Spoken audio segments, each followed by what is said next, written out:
Assalamualaikum warahmatullahi wabarakatuh. Perkenalkan, nama saya Nurulita Putri, NPM 2210100640. Saya merupakan mahasiswa Fakultas Hukum Universitas Islam Riau. Baiklah, pada kesempatan kali ini saya akan menjelaskan tentang kewenangan Mahkamah Konstitusi pada mata kuliah Hukum Acara Mahkamah Konstitusi yang diampu oleh dosen Halimah Nurizati SH.MH. Pengertian MK. MK adalah singkatan dari Mahkamah Konstitusi, yaitu lembaga peradilan yang berwenang menguji undang-undang dan memutus sengketa konstitusi. MK merupakan salah satu lembaga tinggi negara yang memiliki kekuasaan kehakiman. Mahkamah Konstitusi Republik Indonesia memiliki kewenangan sebagai berikut. Yang pertama, kewenangan utama. Yang pertama, mengadili perkara konstitusi seperti pengujian undang-undang terhadap Undang-Undang Dasar 1945, sengketa hasil pemilihan umum, pembubaran partai politik, serta pengujian peraturan pemerintah.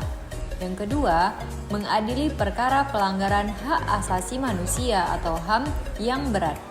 Yang ketiga, mengadili perkara perselisihan antara lembaga negara. Yang keempat, mengadili perkara pengujian keabsahan pemilihan presiden dan wakil presiden. Selanjutnya, kewenangan tambahan. Yang pertama, memberikan putusan atas permohonan pengujian undang-undang. Yang kedua, memberikan penafsiran atas pasal-pasal Undang-Undang Dasar 1945. Yang ketiga, mengadili perkara sengketa kewenangan antar lembaga negara. Yang keempat, mengadili perkara pelanggaran kewenangan oleh pemerintah atau lembaga negara. Selanjutnya, prosedur pengajuan perkara. Yang pertama, mengajukan permohonan secara tertulis ke MK. Yang kedua, menyerahkan dokumen pendukung. Yang ketiga, menghadiri sidang pengadilan. Yang keempat, menerima putusan MK.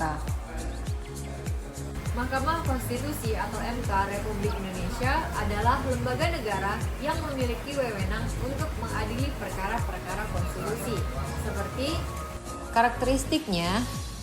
Yang pertama, independen dan tidak memihak. Yang kedua, berwenang mengadili perkara konstitusi. Yang ketiga, memiliki kekuasaan yudikatif. Yang keempat, terdiri dari 9 anggota. Tujuannya, yang pertama, melindungi konstitusi dan Undang-Undang Dasar 1945. Yang kedua, menjaga keabsahan dan keselarasan peraturan perundang-undangan. Yang ketiga, menyelesaikan konflik antar lembaga negara. Yang keempat, melindungi hak asasi manusia. sejarah. MK dibentuk berdasarkan pasal 24C Undang-Undang Dasar 1945 dan Undang-Undang Nomor 24 Tahun 2003. MK mulai beroperasi pada 15 Agustus 2003.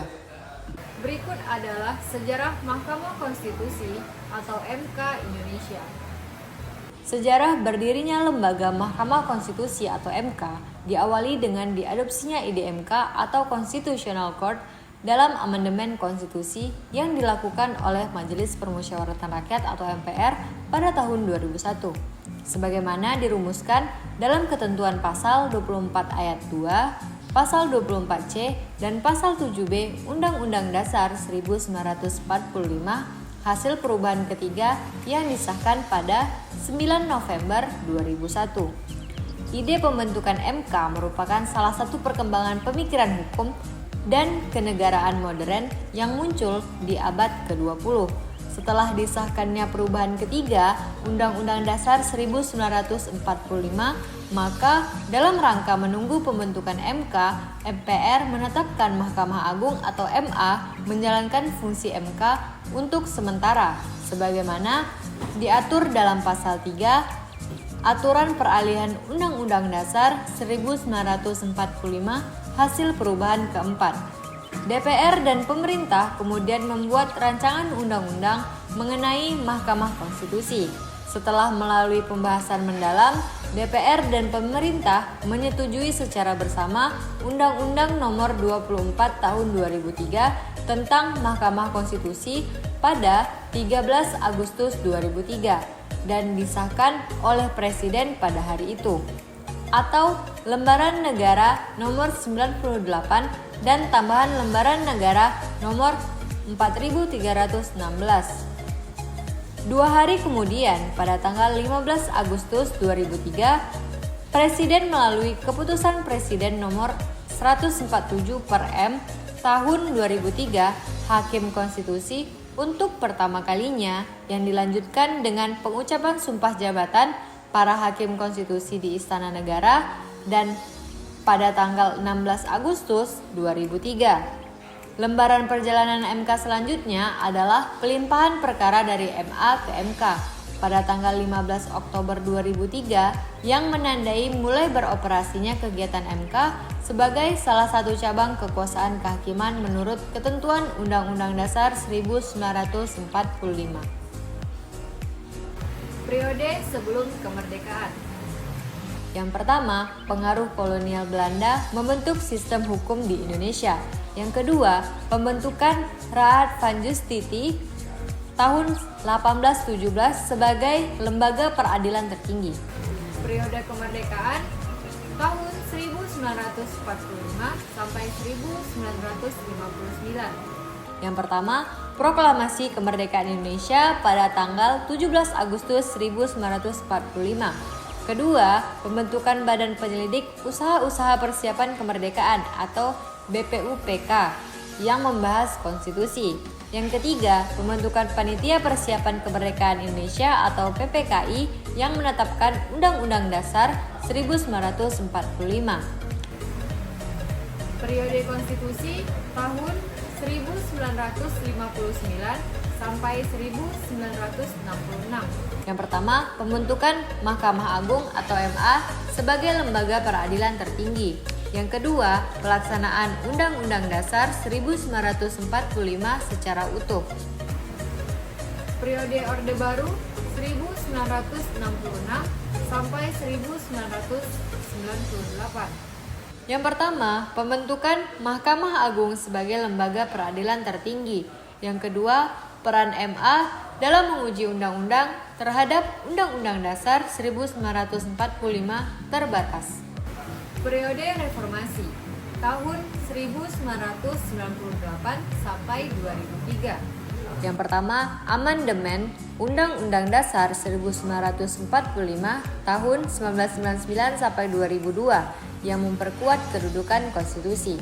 Yang kedua, pembentukan Mahkamah Konstitusi melalui Undang-Undang Nomor 24 Tahun 2003. Yang ketiga, pelantikan anggota MK pertama pada tanggal 15 Agustus 2003. Periode MK beroperasi pada tahun 2003 sampai sekarang.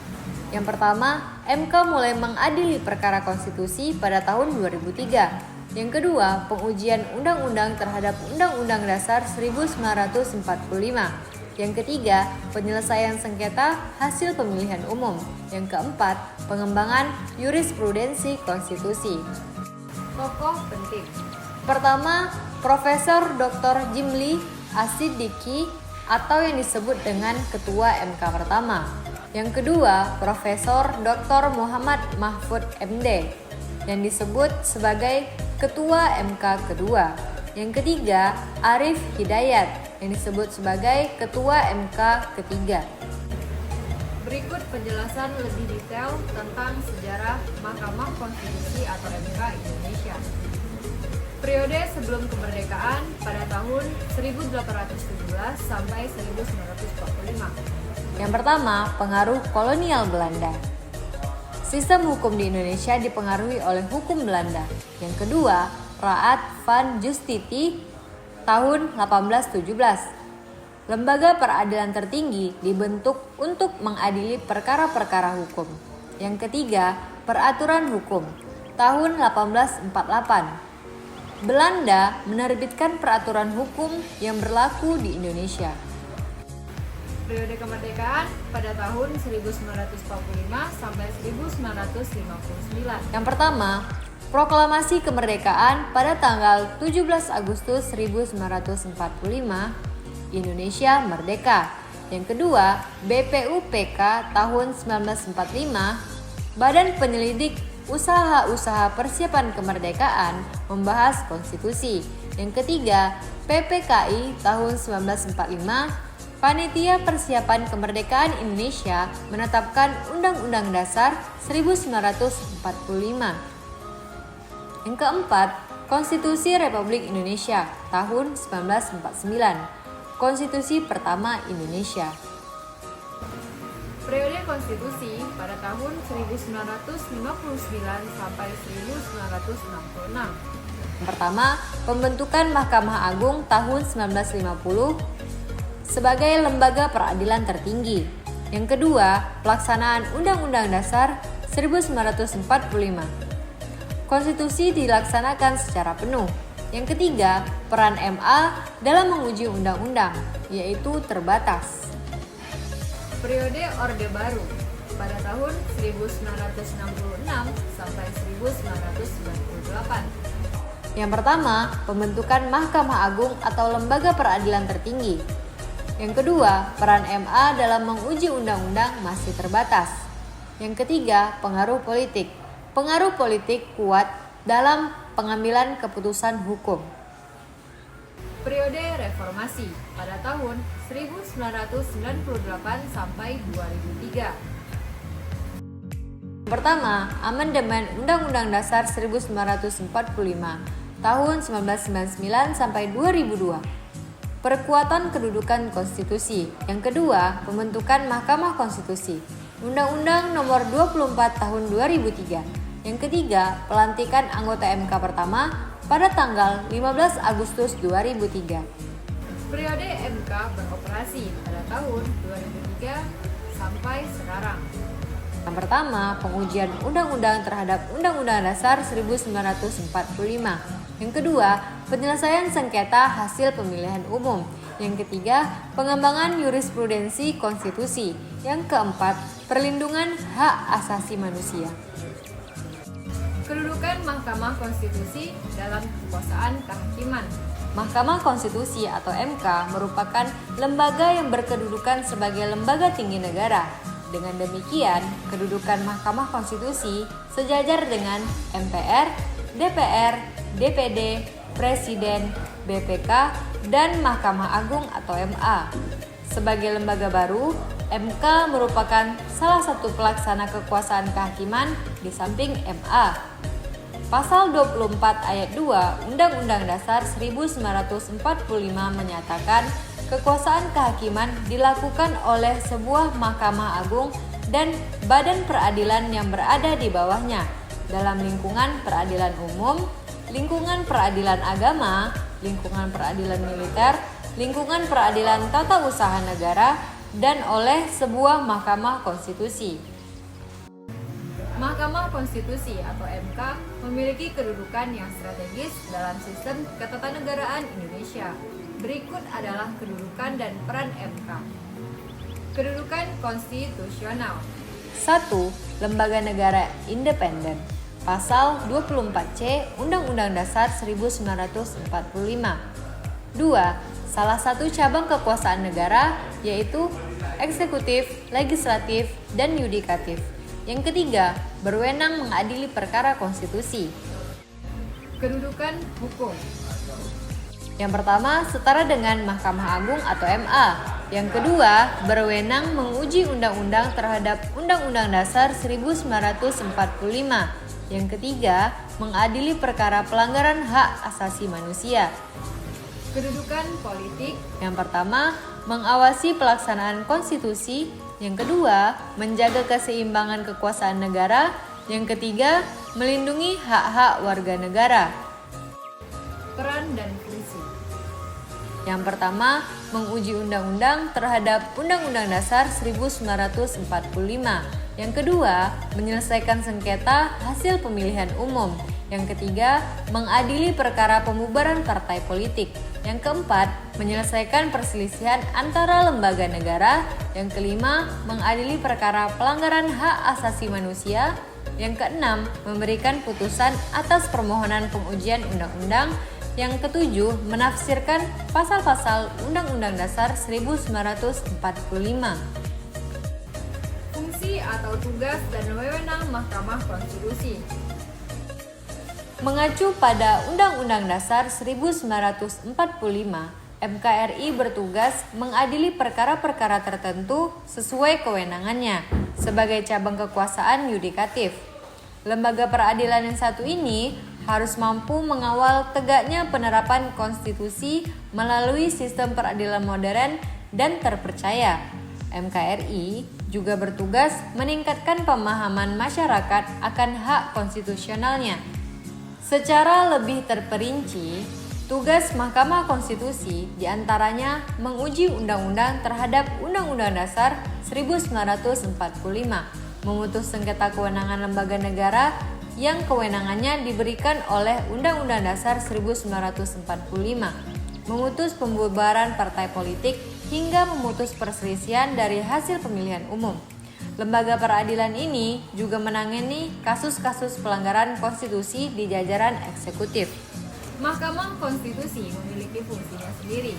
Dalam konteks ini, fungsi Mahkamah Konstitusi adalah sebagai berikut. Yang pertama, pengawal konstitusi atau yang disebut dengan the guardian of the constitution. Yang kedua, penafsir final konstitusi atau yang disebut dengan the final interpreter of the constitution. Yang ketiga, pelindung hak asasi manusia atau yang disebut dengan the protector of human rights. Yang keempat, pelindung hak konstitusional warga negara atau yang disebut dengan the protector of the citizens' constitutional rights. Yang kelima, pelindung demokrasi atau yang disebut dengan the protector of democracy. Fungsi dan peran MK di Indonesia telah dilembagakan dalam pasal 24C ayat 1 Undang-Undang Dasar 1945 yang menentukan bahwa MK mempunyai 4 kewenangan konstitusional atau disebut dengan constitutionally interested powers dan 1 kewajiban konstitusional atau yang disebut dengan constitutional obligation. Ketentuan itu dipertegas dalam pasal 10 ayat 1 huruf A sampai dengan D Undang-Undang Nomor 24 Tahun 2003 tentang Mahkamah Konstitusi. 4 kewenangan MK adalah: yang pertama, menguji undang-undang terhadap Undang-Undang Dasar 1945. Yang kedua, memutus sengketa kewenangan antar lembaga negara yang kewenangannya diberikan oleh Undang-Undang Dasar 1945. Yang ketiga, memutus pembubaran partai politik. Yang keempat, memutus perselisihan tentang hasil pemilu.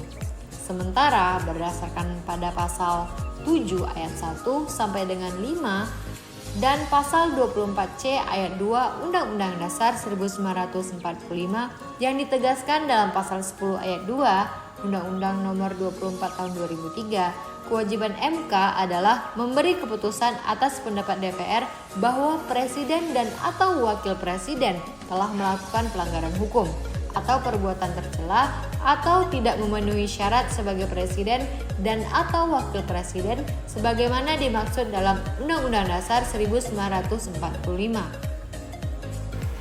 Berikut adalah tugas-tugas Mahkamah Konstitusi Indonesia. Tugas utama. Yang pertama, menguji undang-undang terhadap Undang-Undang Dasar 1945. Yang kedua, menyelesaikan sengketa hasil pemilihan umum. Yang ketiga, mengadili perkara pembubaran partai politik. Yang keempat, menyelesaikan perselisihan antara lembaga negara. Yang kelima, mengadili perkara pelanggaran hak asasi manusia atau HAM. Selanjutnya, tugas pengawasan. Yang pertama, mengawasi pelaksanaan undang-undang. Yang kedua, mengawasi kegiatan lembaga negara. Yang ketiga, mengawasi penggunaan kekuasaan negara. Yang keempat, mengawasi pelaksanaan konstitusi. Selanjutnya, tugas perlindungan. Yang pertama, melindungi hak asasi manusia. Yang kedua, melindungi kebebasan beragama dan berkeyakinan. Yang ketiga, melindungi hak-hak warga negara. Yang keempat, melindungi kepentingan publik. Selanjutnya, tugas edukatif. Yang pertama, memberikan pemahaman tentang konstitusi. Yang kedua, meningkatkan kesadaran hukum masyarakat.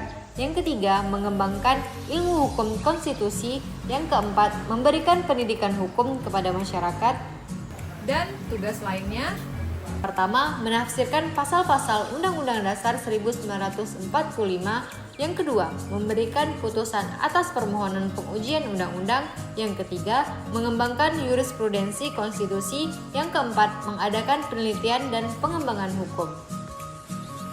berikut adalah fungsi-fungsi Mahkamah Konstitusi atau MK Indonesia. Fungsi utama. Yang pertama, menguji undang-undang terhadap Undang-Undang Dasar 1945. Yang kedua, menyelesaikan sengketa hasil pemilihan umum. Yang ketiga, mengadili perkara pembubaran partai politik. Yang keempat, menyelesaikan perselisihan antara lembaga negara.